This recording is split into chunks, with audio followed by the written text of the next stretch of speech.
Captain Jake Morrison stared out the viewport of the UES Defiant as the massive space station came into view.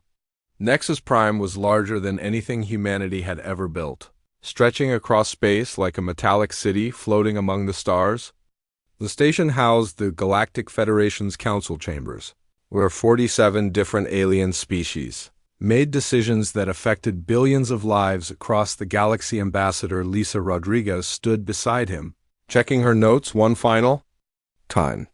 She had spent months preparing for this moment, learning about alien customs and diplomatic protocols. This was humanity's first chance to join the galactic community, and everyone back on Earth was counting on her to make a good impression. Are you ready for this? Morrison asked her. Rodriguez nodded, but he could see the nervousness in her eyes. As ready as anyone can be when they're about to meet aliens for the first time. The Defiant was humanity's newest and largest warship, measuring 800 meters from bow to stern. Morrison was proud of his ship, but as they approached the docking bay, he couldn't help but notice how small it looked next to the alien vessels already docked there. Some of the ships were massive, stretching several kilometers in length with hulls that gleamed like jewels under the station's lights. Commander Ryan Phillips joined them at the viewport. He was humanity's military attaché, chosen to present Earth's defense capabilities to the Council. Phillips carried a datapad containing detailed information about human military technology, fleet compositions, and defensive strategies. Those are some impressive ships out there, he said quietly. Don't let them intimidate you, Rodriguez replied. We may be new to this, but we have just as much right to be here as anyone else. The docking procedure took longer than expected as alien traffic control guided them to a berth far from the main entrance. Morrison noticed they were being placed in what appeared to be a section reserved for smaller, less important vessels. He decided not to mention this to Rodriguez, who was already nervous enough once docked. The human delegation made their way through the station's corridors. The architecture was unlike anything they had seen before, with curved walls that seemed to flow like water and lighting that changed colors as they walked. They passed groups of aliens going about their business, and Morrison could feel curious eyes following them. The aliens were incredible in their diversity. Some walked on 2 legs like humans, while others moved on 4 or even 6 limbs. There were beings that looked like giant insects, others that resembled walking trees, and some that seemed to be made of living crystal. Despite their differences, they all shared one thing when they looked at the humans, a mixture of curiosity and barely concealed amusement.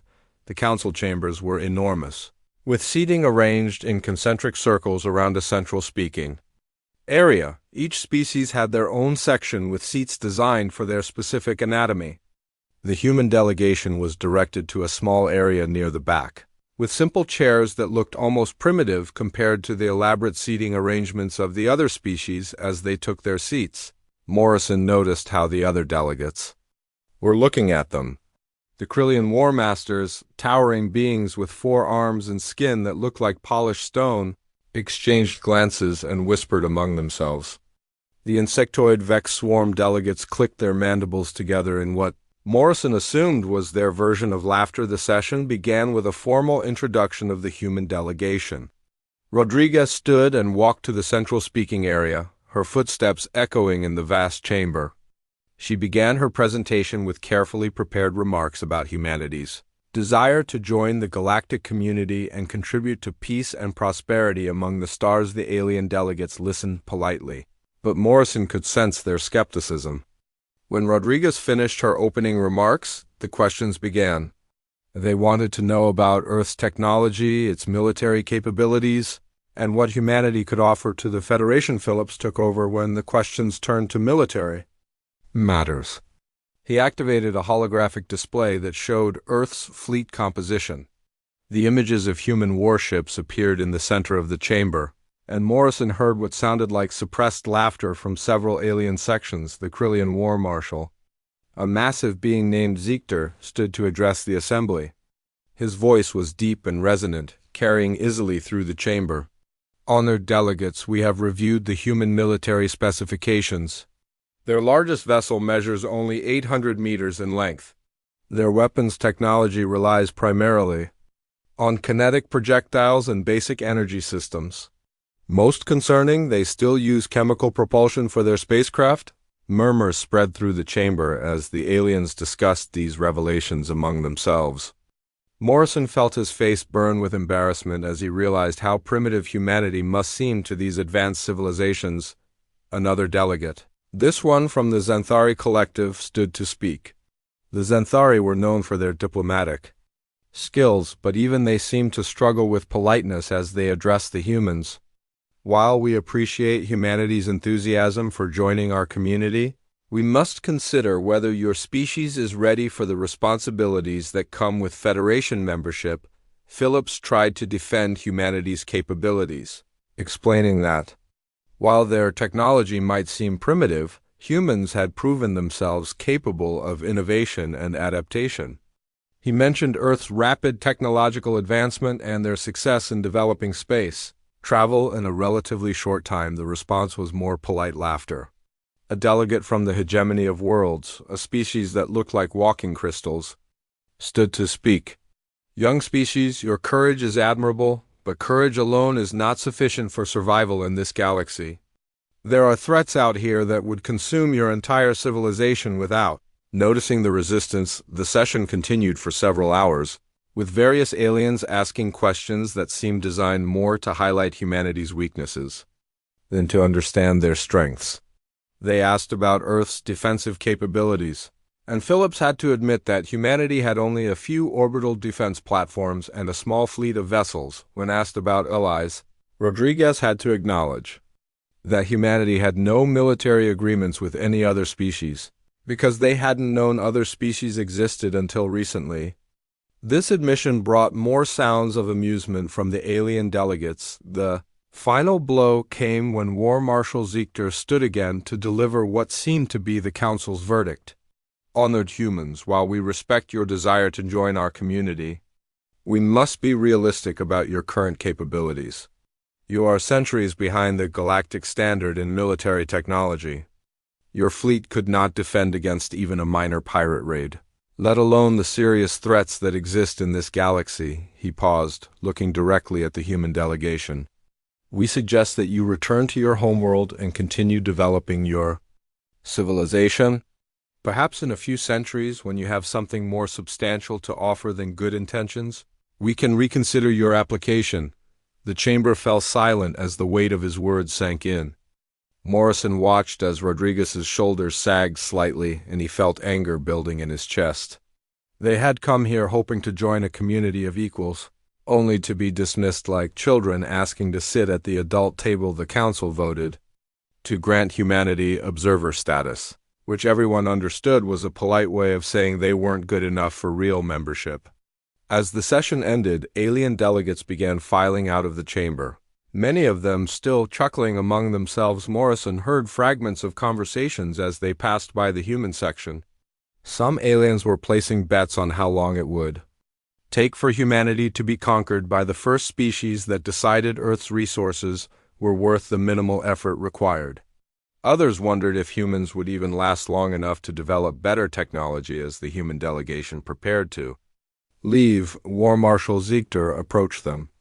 Up close, he was even more intimidating, standing nearly 3 meters tall with skin that gleamed like polished granite. Do not take this personally, he said, his voice almost gentle. Every species goes through this process. Some simply need more time to mature before they can participate meaningfully in galactic affairs. Rodriguez thanked him for his consideration, maintaining her diplomatic composure even though Morrison could see how deeply the rejection had hurt her. As they walked back through the station's corridors toward their ship, the mood was somber. Well, that could have gone better, Phillips said quietly. Morrison nodded, his jaw clenched with frustration. They looked at us like we were some kind of joke. Maybe we are, Rodriguez replied sadly. Maybe they're right and we really aren't ready for this. But as they boarded the Defiant and prepared to return to Earth, Morrison couldn't shake the feeling that the aliens had made a serious mistake. They had looked at humanity's current capabilities and assumed they understood everything about human potential. They had seen the size of human ships and concluded that humans were weak. What they hadn't seen What they couldn't possibly understand was that humans had always been at their most dangerous when others underestimated them. As the Defiant pulled away from Nexus Prime and set course for Earth, Morrison began to think that maybe this rejection was exactly what humanity needed. The aliens had just given humanity something they...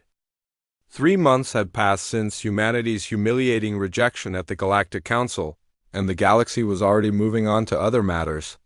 The human delegation had become a footnote in galactic politics, a minor curiosity that had briefly amused the major powers before being dismissed as irrelevant in the deep space territories of the Vex swarm. Queen Commander Veltar reviewed the intelligence reports from her probe ships. The insectoid beings had sent 3 vessels to observe the Sol system, and their findings confirmed what the Council had suspected. Earth possessed exactly 12 space-capable warships, none larger than a kilometer in length. Their orbital defenses consisted of primitive platforms that wouldn't threaten a civilian cargo hauler. These humans are even weaker than we initially assessed, Veltar clicked to her subordinates. Their entire fleet could be consumed by a single hive ship without difficulty. The Vex swarm had built their empire by consuming weaker species, stripping their worlds of resources and adding their populations to the swarm's collective consciousness. Earth looked like an easy target, rich in biological diversity and rare minerals, defended by what amounted to toys compared to real military hardware. Meanwhile, in the crystal cities of the Krillian Empire, War Marshal Ziegler was having similar thoughts. His intelligence officers had prepared detailed assessments of human military capabilities, and the reports made for amusing reading. The humans had nuclear weapons, which most civilized species had abandoned as crude and inefficient thousands of years ago. Their fastest ships couldn't even reach half the speed of light, making them sitting targets for any competent military force. Perhaps we should claim their world as a tributary, suggested War Marshal Crixon during their strategic meeting. It would serve as a useful demonstration to other minor species about the consequences of wasting the Council's time. Ziegler considered this proposal seriously. The Krillian Empire had built its reputation on swift, decisive military action. A quick conquest of Earth would remind the galaxy why the Krillians were respected as one of the premier military powers. It would also provide valuable resources and a strategic position in what humans called the local group of star systems on Earth. However, a very different conversation was taking place in the depths of a heavily secured facility beneath the Colorado mountains. General Patricia Collins sat at the head of a conference table surrounded by the most classified military leadership in human history. President William Carter attended via secure hologram, his image flickering slightly due to the quantum encryption protecting their communications. "The aliens think they know everything about us," Collins said, her voice carrying a mixture of amusement and grim satisfaction. "They've seen exactly what we wanted them to see." Dr. Helen Foster activated a holographic display that showed the true scope of humanity's military capabilities. The images that appeared would have shocked the alien observers who thought they understood human technology. Hidden shipyards in the asteroid belt had been producing vessels for decades, their construction carefully concealed from any observation. Underground facilities on Mars housed research projects that pushed the boundaries of physics in ways that would terrify galactic civilization. Project Deep Strike is ahead of schedule, Foster reported. We now have 47 vessels in the Hidden Fleet, each one equipped with technologies that don't appear in any of our public databases. Captain Morrison, recently returned from his diplomatic mission to Nexus Prime, studied the tactical displays with professional interest. His time among the aliens had provided invaluable intelligence about galactic military doctrines and combat philosophies. "They fight like they're playing a game with established rules," he told the assembled leaders. "Energy shields, massive dreadnoughts, formal battle lines. They haven't faced real innovation in centuries." The intelligence Morrison had gathered revealed that galactic warfare had become ritualized over thousands of years of stable civilization. Species fought according to established patterns, using weapons and tactics that hadn't evolved significantly in millennia.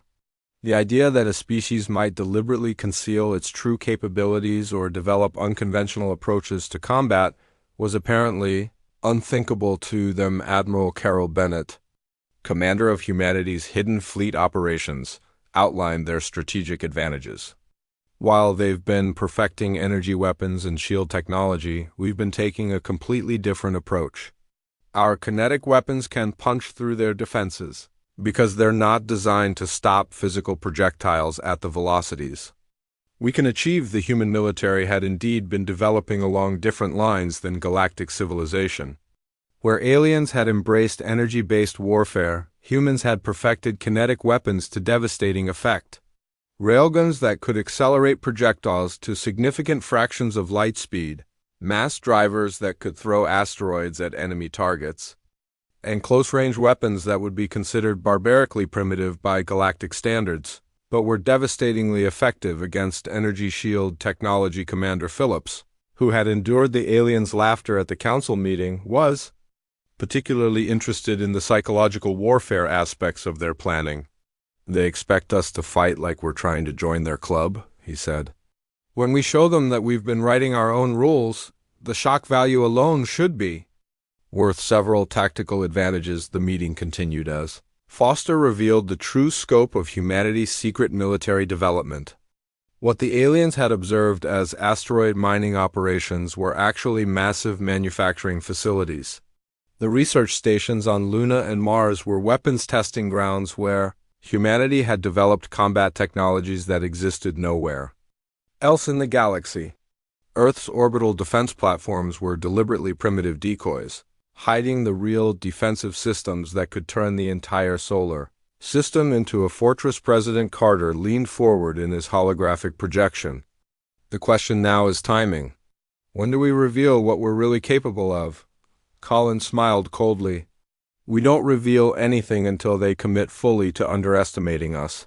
Let them bring their fleets, let them make their speeches about swift conquest.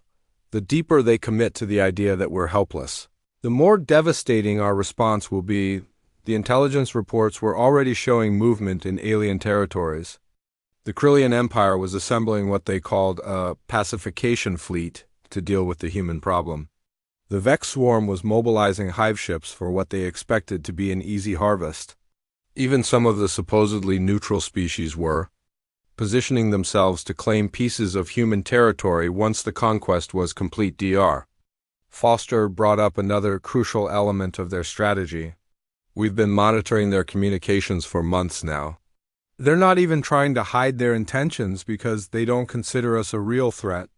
Every tactical discussion, every fleet movement, every strategic decision is being transmitted in the clear where we can intercept it." This intelligence advantage was enormous. Humanity knew exactly when the alien fleets would arrive, what routes they would take, and what tactics they planned to use.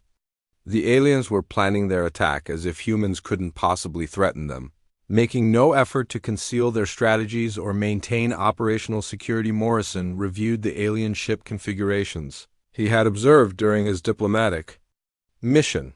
Their vessels are impressive but predictable. Massive shields, heavy armor, weapons designed for long-range energy duels. They're not built to handle swarm tactics or unconventional weapons deployment. The human approach to space combat had evolved differently due to their more limited resources and shorter technological development time. Instead of building massive dreadnoughts, they had focused on smaller, faster vessels that could operate in coordinated groups.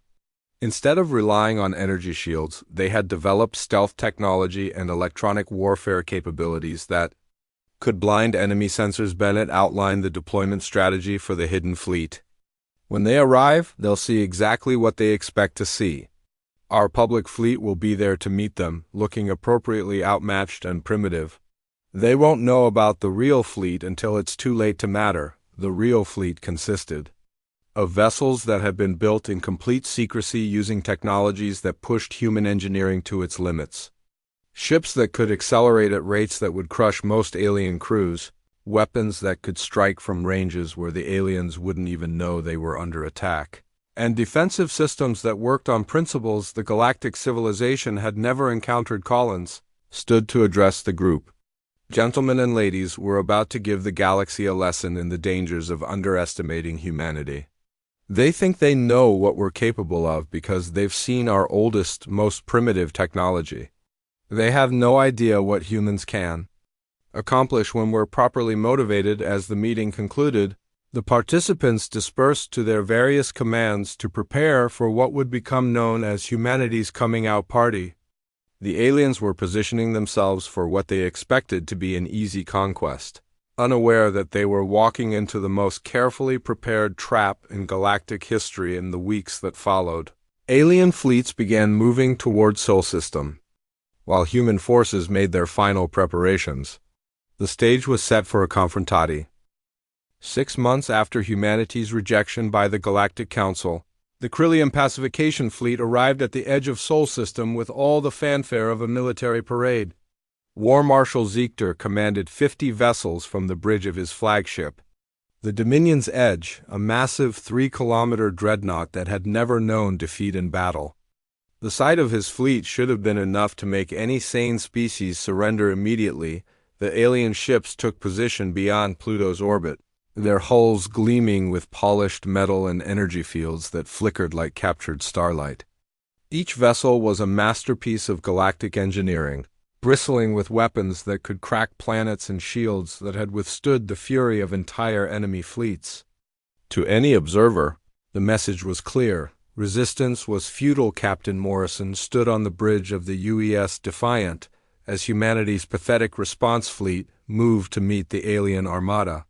12 ships, the same vessels that had been mocked at. The Galactic Council slowly approached the massive Krillian formation. Morrison's ship looked like a toy compared to the alien dreadnoughts, and he was counting on that impression to work in their favor. All ships maintain standard formation, Morrison broadcast to the human fleet. Remember, we're supposed to look scared and overwhelmed. The acting wasn't difficult because part of him genuinely was overwhelmed by the sight of so much alien firepower. Even knowing about humanity's hidden capabilities, the sheer size and obvious power of the Krillian fleet was intimidating. These weren't the primitive warships of some backwater species. These were the battle-tested vessels of one of the galaxy's premier military powers. War Marshal Ziegler opened communications with the human fleet, his deep voice carrying easily across the void of space. Human vessels, you are outmatched and outnumbered. I offer you one opportunity to surrender with honor. Accept tributary status to the Krillian Empire and your species will be allowed to continue existing under our protection. Morrison activated the communication system, knowing that his response was being broadcast not just to the Krillian fleet but to observers throughout the galaxy. The Vex swarm had ships at the system's edge, documenting what they expected would be humanity's quick defeat. Other species were monitoring the situation as well, eager to see how the upstart humans would handle their first real military challenge. War Marshal Ziegler. This is Captain Morrison of the United Earthship Defiant, he replied calmly. Humanity appreciates your generous offer, but we must respectfully decline. We believe there may be some misunderstanding about our capabilities. The alien response was immediate and predictable. Laughter echoed across the communication channels as Krillian officers found humor in the human captain's words. The idea that these primitive beings could have capabilities that the mighty Krillian Empire hadn't already assessed was apparently hilarious to them. Captain Morrison, Ziegler replied, his voice carrying a mixture of amusement and condescension. I have studied your military specifications extensively. Your entire fleet mass is less than my flagship's forward weapon array. What possible misunderstanding could there be? Morrison smiled grimly as he prepared to spring humanity's trap. Throughout Sol System, hidden assets were coming online, waiting for his signal to reveal themselves. The misunderstanding, War Marshal, is that you think what you see is all there is? The Krillian fleet began advancing, moving in the traditional battle formation that had served them well for centuries. Massive dreadnoughts formed the center of their line, with smaller cruisers and destroyers protecting their flanks. Energy shields blazed to life around each vessel, creating a wall of defensive power that should have been impenetrable to any known weapon as the aliens closed the distance. Morrison gave the order that would change galactic history forever. All units, this is Morrison. Operation Revelation is now active. Drop the masks and show them what humanity really looks like. The transformation was immediate and shocking. The 12 human vessels that had appeared so primitive suddenly revealed their true nature as stealth coatings dropped away and concealed weapon systems came online. What had seemed like simple metal hulls now bristled with weapons that didn't match any known galactic technology, but the real surprise came from elsewhere in the system. Ships began decloaking throughout Sol's solar system, appearing from what had seemed like empty space. The asteroid belt suddenly swarmed with vessels that had been hiding among the rocks for months. Mars revealed hidden shipyards that had been disguised as mining operations, and Luna opened launch bays that had been concealed beneath fake research stations. Admiral Bennett's voice crackled across the command frequencies as she coordinated the human response from her hidden command center deep within Ceres. All units, weapons free. Show these aliens what happens when they underestimate humanity. The first shock for the Krillian fleet came when human weapons proved to be unlike anything in their experience. While galactic civilization had spent millennia perfecting energy, weapons and shield technology, humanity had taken a radically different approach. Kinetic weapons that fired solid projectiles at tremendous speeds, punched through energy shields like they didn't exist. Commander Phillips, now commanding the battlecruiser UES Retribution, led the attack on the Krillian left flank. His ship moved with speed and agility that shocked the alien observers, powered by fusion drives that most species had abandoned as too dangerous. What aliens saw as reckless engineering, humans had perfected through necessity and innovation. Target their shield generators, Phillips ordered his weapons officer. Railgun batteries, continuous fire. The tungsten slugs that erupted from human weapons traveled at significant fractions of light speed, creating devastation that the Krillian shields simply couldn't handle. Energy barriers that had stopped the most powerful alien weapons crumpled under the impact of solid matter moving at relativistic velocities. Where Marshal Ziegler watched in growing horror as his perfect battle line began to fall apart. Human ships were employing tactics that violated every principle of civilized galactic warfare. They used their own missile launches as cover, fired weapons in seemingly random patterns that confused targeting systems, and employed electronic warfare on a scale that completely blinded enemy sensors. "How are they moving so fast?" demanded one of his subordinates as human vessels danced between the massive Krillian ships. "Too quick and agile for the alien weapons to track effectively." The answer was that humanity had embraced technologies that other species considered too risky. Their ships could accelerate at rates that would kill most alien crews, powered by fusion reactions that operated at the edge of controllability. Where aliens built for safety and longevity, humans built for performance and effectiveness. Dr. Foster watched the battle unfold from Earth's primary command center, her years of secret research finally being put to the test. The asteroid belt came alive with thousands of autonomous defense drones, small craft that had been manufactured and deployed in complete secrecy. These units swarmed the larger alien vessels like angry insects, their simple artificial intelligence systems working in coordination patterns that overwhelmed Krillian point defense systems. "Drone swarm deployment is exceeding expectations," Foster reported to General Collins. "The aliens have no experience dealing with distributed artificial intelligence networks." The Krillian response was increasingly desperate as they tried to adapt to warfare unlike anything in their experience. Energy weapons that should have vaporized human ships were deflected by armor that absorbed and redistributed heat in ways that defied conventional understanding. Human vessels that should have been destroyed kept fighting, their damage control systems repairing battle damage faster than it could accumulate. Captain Rachel Torres, commanding the UES Indomitable, found herself in direct combat with the massive Krillian flagship. Her ship was barely 1/10 the size of the Dominion's Edge, but she had advantages that the alien commander couldn't comprehend. Human weapons could strike from ranges where return fire was impossible, and human tactics emphasized mobility over brute force. All weapons concentrate fire on their main reactor, Torres ordered. If we can overload their power systems, those shields will collapse. The battle reached its climax when Admiral Bennett revealed humanity's final surprise. Luna, Earth's ancient companion, had been hollowed out over decades and converted into the most powerful weapons platform in human history. When Earth's moon opened fire with magnetic accelerators that launched projectiles the size of city blocks, even the mighty Krillian dreadnoughts began to break apart under the assault throughout the galaxy. Observers watched in stunned silence. As the impossible happened before their eyes, the vexed swarm delegates, who had been placing bets on humanity's quick defeat, found themselves witnessing the systematic destruction of one of the galaxy's most powerful fleets.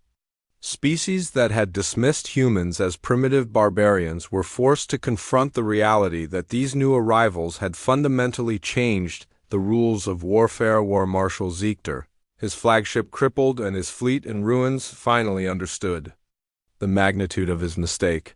The humans hadn't just hidden their military strength, they had developed an entirely different philosophy of combat, where galactic warfare relied on massive vessels trading energy blasts at long range. The shock of humanity's military revelation spread through the galaxy faster than the surviving Krillian ships could carry word of their defeat. Within hours of the battle's end, communication networks across dozens of star systems buzzed with reports that seemed impossible to believe. The primitive humans had not only defeated but completely destroyed one of the most powerful fleets in galactic history. War Marshal Ziegler sat in the ruins of his flagship's command center, staring at damage reports that told a story of complete tactical failure. The Dominion's edge limped through hyperspace with hull breaches on every deck and systems failing throughout the massive vessel. Of the 50 ships that had confidently entered Sol System, only 14 remained functional enough for hyperspace travel. How do we miss this? Asked War Marshal Crichton from the bridge of his own crippled vessel. Our intelligence was thorough. We observed their fleet, analyzed their technology, assessed their capabilities. Ziegler reviewed the battle recordings with growing understanding of how completely they had been deceived. The humans hadn't simply hidden their true military strength. They had created an elaborate deception that made their real capabilities invisible to galactic observation. Every ship the aliens had cataloged was real, but it represented only a fraction of humanity's actual fleet. The kinetic weapons that had torn through Krillian shields were unlike anything in galactic military doctrine. While civilized species had spent millennia perfecting energy-based warfare, humans had developed projectile weapons to devastating effect. Railguns that accelerated solid matter to relativistic speeds bypassed energy shields entirely, striking with force that no defensive system could absorb. Their ships move like nothing we've ever encountered, reported one of Ziegler's tactical officers.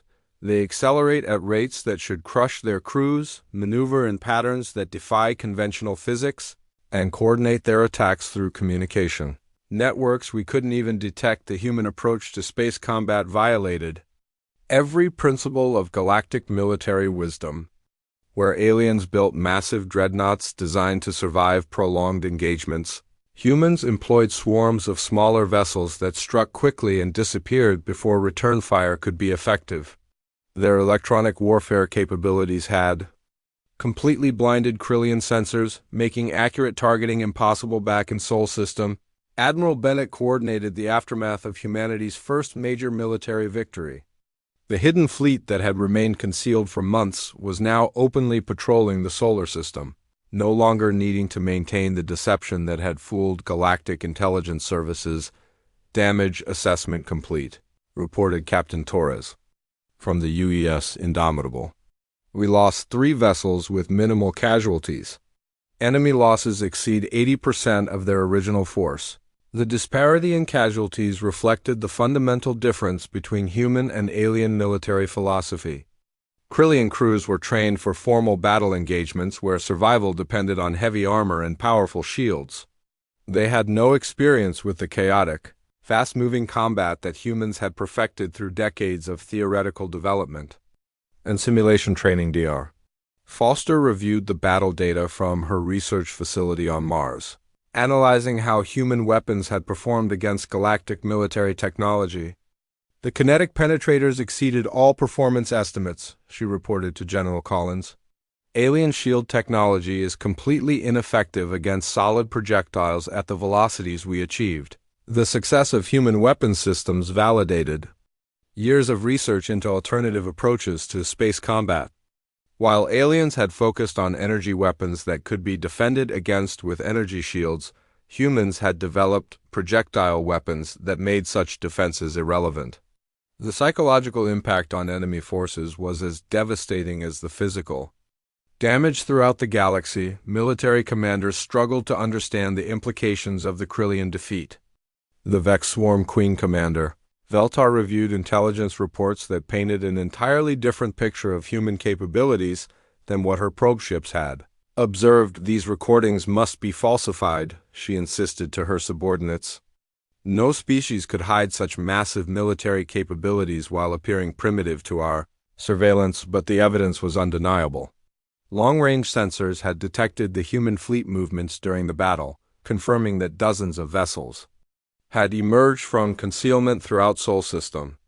The asteroid belt installations that had appeared to be mining operations were revealed as massive weapons platforms capable of manufacturing and deploying autonomous combat units. The Xanthari Collective called an emergency session of their Strategic Council to assess the new threat that humanity represented. Their military analysts had concluded that traditional galactic warfare doctrine was inadequate for dealing with human tactical innovations. They fight without honor, complained one Xanthari commander. No formal battle lines, no declaration of intent, no opportunity for negotiated surrender. Honor is irrelevant if you're dead, replied another officer with more practical sensibilities. These humans have demonstrated that our entire approach to warfare is obsolete. The debate that raged within Xanthari leadership reflected a larger crisis throughout galactic civilization. Species that had spent centuries perfecting their military capabilities according to established traditions were suddenly confronted with the reality that innovation could render their advantages. Meaningless Commander Phillips monitored alien communications from his position aboard the UES Retribution, listening to the panic spreading through galactic military networks. They're questioning everything they thought they knew about warfare, he reported to Morrison. Some species are already requesting information about human tactical doctrines.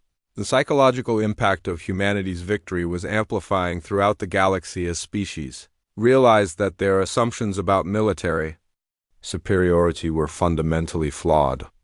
The humans had proven that technological innovation could overcome numerical and technological advantages when applied creatively. President Carter addressed the United Nations General Assembly from the secure bunker that had served as Earth's command center during the battle. Today, humanity took its first step toward true equality in galactic affairs, he announced to the assembled representatives. We have proven that ingenuity and determination can overcome any disadvantage. The political implications of the military victory were already becoming apparent as alien species began reaching out to Earth through diplomatic channels. The same governments that had dismissed humanity as irrelevant were now requesting formal meetings to discuss mutual defense agreements and technology sharing arrangements. General Collins reviewed intelligence reports showing massive military buildups throughout alien territories as species scrambled to adapt their forces to the new reality of human capabilities. They're trying to counter our advantages, she observed, but they're still thinking in terms of conventional galactic warfare. The fundamental problem facing alien militaries was that they were attempting to address human innovations within the framework of traditional military thinking.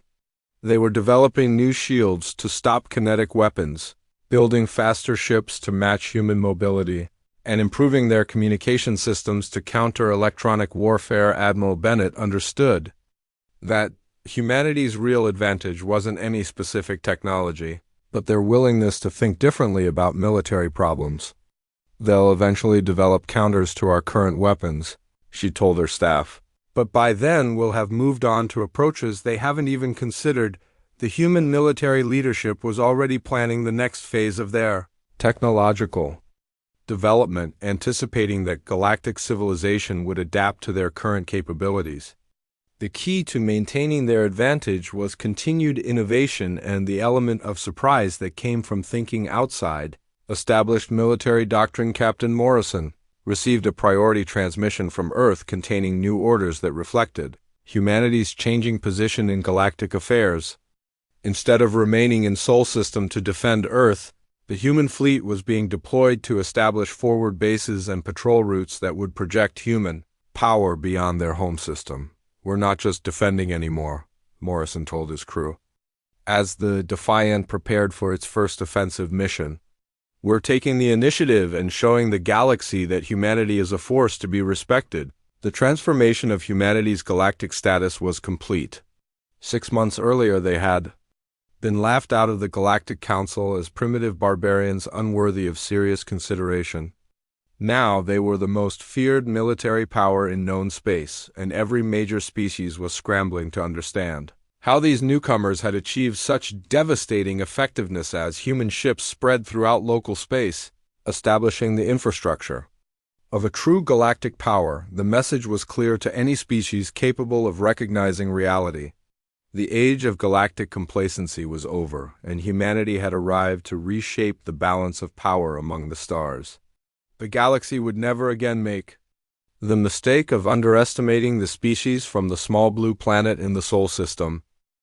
3 weeks after the destruction of the Krillian pacification fleet, the Galactic Council convened an emergency session at Nexus Prime, the same chamber that had witnessed humanity's humiliating rejection, now buzzed with nervous energy as representatives from 47 species gathered to address the crisis that had shaken the foundation of galactic civilization. Where Marshal Ziegler stood before the assembly, his forearms trembling slightly as he delivered his report.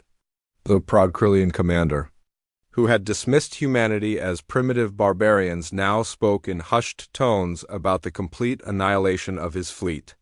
His crystalline skin, normally gleaming with confidence, appeared dull and cracked with stress. "Honored delegates," Ziegler began, his deep voice carrying none of its former authority, "I must report the total destruction of the Krillian pacification force in the Sol System.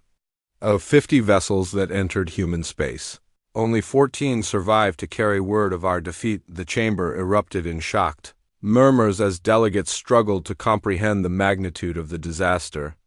The Vex swarm representatives clicked their mandibles in agitation while the Xanthari delegation exchanged worried glances. Even species that had no direct conflict with humanity realized that the balance of galactic power had shifted dramatically. "Impossible," declared the hegemony representative, his crystal form flickering with disbelief. "No primitive species could destroy a Krillian battle fleet. Your report must contain errors." Ziegler activated a holographic display that showed recordings from the battle, images that would haunt galactic military doctrine for generations to come. The assembled delegates watched in stunned silence as human vessels emerged from concealment throughout Sol System, revealing military capabilities that defied every intelligence assessment. "The humans deceived us completely," Ziegler continued, his voice heavy with shame. "What we observed was theatrical deception designed to conceal their true strength. Their actual fleet numbers in the hundreds, equipped with weapons technology that renders our defenses obsolete." The tactical recordings showed human kinetic weapons punching through Krillian shields like they didn't exist, swarms of autonomous drones, overwhelming point defense systems, and electronic warfare that had completely blinded alien sensors. Most shocking of all was the revelation that Earth's moon had been converted into a massive weapons platform capable of destroying dreadnoughts with single shots. Ambassador Rodriguez entered the council chamber for the second time in her diplomatic career, but the atmosphere was dramatically different from her previous visit. The same aliens who had laughed at humanity's military specifications now avoided eye contact, their earlier amusement replaced by wary respect tinged with fear. "Honored delegates," Rodriguez began, her voice carrying the quiet confidence of someone who no longer needed to prove her species' worth. Humanity returns to this chamber not as supplicants seeking membership, but as equals offering partnership. The change in tone was unmistakable.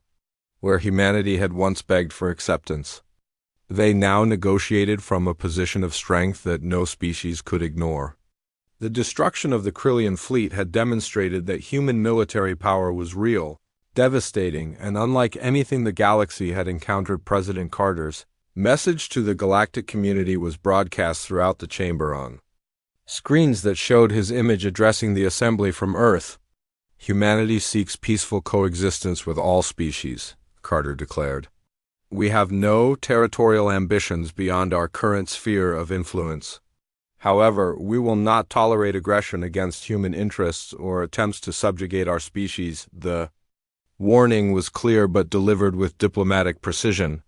Humanity was offering the galaxy a choice between cooperation and conflict, while making it obvious which option would be more beneficial for everyone involved. Queen Commander Veltar of the Vex Swarm was the first to respond, her insectoid form twitching with nervous energy. "The Swarm acknowledges human military capability and withdraws all territorial claims in the local group. We request formal peace negotiations to establish permanent borders." The speed of the Vex surrender shocked many delegates who remembered the Swarm's reputation for consuming weaker species without negotiation. The fact that they were now begging for peaceful coexistence with humanity demonstrated just how completely the galactic power structure had been transformed. Other species quickly followed suit. The Xanthari Collective formally requested a mutual defense treaty, hoping that human military innovation could protect their territory from more aggressive neighbors. The hegemony of worlds offered exclusive trading rights in exchange for access to human defensive technologies. Where Marshal Ziegler approached the human delegation after the formal session ended, his massive form moving with uncharacteristic humility. "Ambassador Rodriguez," he said quietly, "the Krillian Empire offers formal alliance and military cooperation. We have much to learn from human tactical doctrine." The irony was not lost on Rodriguez as she accepted the Krillian offer. 6 months earlier, these same beings had suggested that humanity needed centuries of development before they could contribute meaningfully to galactic affairs. Now they were acknowledging that humans had revolutionized military thinking in ways that made traditional galactic warfare obsolete. Captain Morrison, now promoted to admiral, established humanity's first extrasolar military base in the Xanthari system at their urgent request. The base served multiple purposes, projecting human power beyond Sol while demonstrating their commitment to defending allied species against external threats. "It's remarkable how quickly perspectives can change," Morrison observed to Commander Phillips as they watched construction crews building the orbital station. 6 months ago, they were betting on how fast we'd be conquered. Now they're paying us to protect them. The psychological transformation throughout the galaxy was as dramatic as the military revelation. Species that had dominated galactic affairs for millennia were forced to confront the reality that innovation could overcome any technological or numerical advantage. The humans had proven that thinking differently about established problems could yield devastating results. Dr. Foster continued her research on advanced military technologies, but now she worked openly with scientists from dozens of alien species who sought to understand human approaches to warfare. The knowledge sharing went both ways, as humanity gained access to galactic scientific databases while contributing their own innovations to the collective understanding. "The most important lesson isn't about any specific weapon or tactic," Foster explained to a mixed group of human and alien researchers. "It's about the danger of assuming that current methods represent the best possible solutions to military challenges." General Collins reviewed intelligence reports showing massive changes in alien military doctrine as species throughout the galaxy attempted to adapt their forces to the new reality. Some were developing kinetic weapon systems to counter energy shield technology, while others focused on improving mobility and electronic warfare capabilities. "They're learning," Collins noted, "with professional approval, but they're still thinking within the framework of traditional galactic warfare. By the time they've adapted to our current advantages, will have developed new approaches they haven't considered. The human military leadership understood that their real advantage wasn't any specific technology but their willingness to challenge fundamental assumptions about how warfare should be conducted. While alien species worked to counter human innovations, humanity continued developing new concepts that would maintain their tactical superiority. President Carter addressed the United Nations one final time before departing for the formal signing of humanity's membership treaty with the Galactic Federation. Today marks the end of humanity's isolation and the beginning of our role as a major power in galactic affairs, he announced.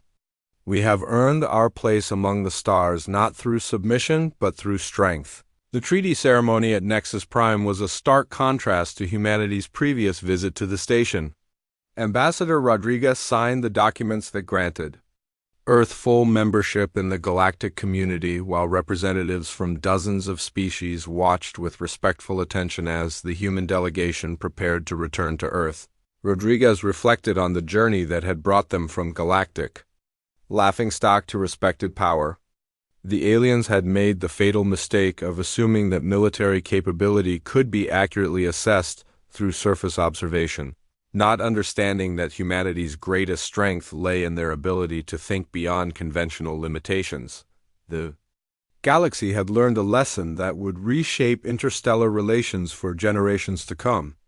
Never again would a species be dismissed based on the apparent primitiveness of their technology, and never again would military doctrine be considered immune to revolutionary innovation. Humanity had arrived on the galactic stage not as humble petitioners seeking acceptance, but as equals who had earned their place through ingenuity, determination, and the courage to challenge assumptions that others accepted without question.